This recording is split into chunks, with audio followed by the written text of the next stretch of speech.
अस्सलाम वालेकुम फ्रेंड ये मेरे पास 12 वाट का न्यू फ्रेश स्टॉक आ गया है। A+ क्वालिटी का ये माल है। 45.8 इसका डाया है, 28-35 का इसके ऊपर दाना लगा हुआ है और ये 1 mm इसकी थिकनेस है। ये आपको मुझसे वारंटी में DOB चिप मिल जाएगी। ये मैं खुद भी अपने ब्रांड में इस्तेमाल कर रहा हूँ और आपको भी इंशाल्लाह वही चीज़ दूंगा जो मैं खुद यूज़ कर रहा हूँ। आप इसको 1 साल की वारंटी में आराम से यूज़ कर सकते हैं। इंशाल्लाह आपको ना होने के बराबर इसमें क्लेम आएगी।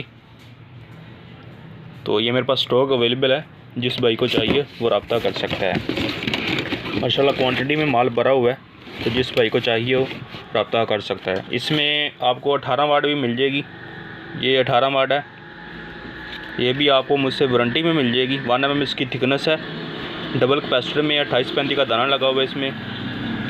माशाल्लाह बहुत ही अच्छी क्वालिटी की चिप है, मैं खुद भी यूज़ कर रहा हूँ और आपको भी इंशाल्लाह वही चीज़ दूंगा जो मैं खुद यूज़ कर रहा हूँ।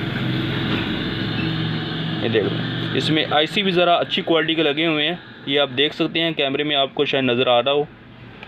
तो 12 वाट में भी आपको वही चीज़ मिलेगी, ये देखें। तो जिस भाई को चाहिए वो रब्ता कर सकता है। ओके, खुदा हाफिज़।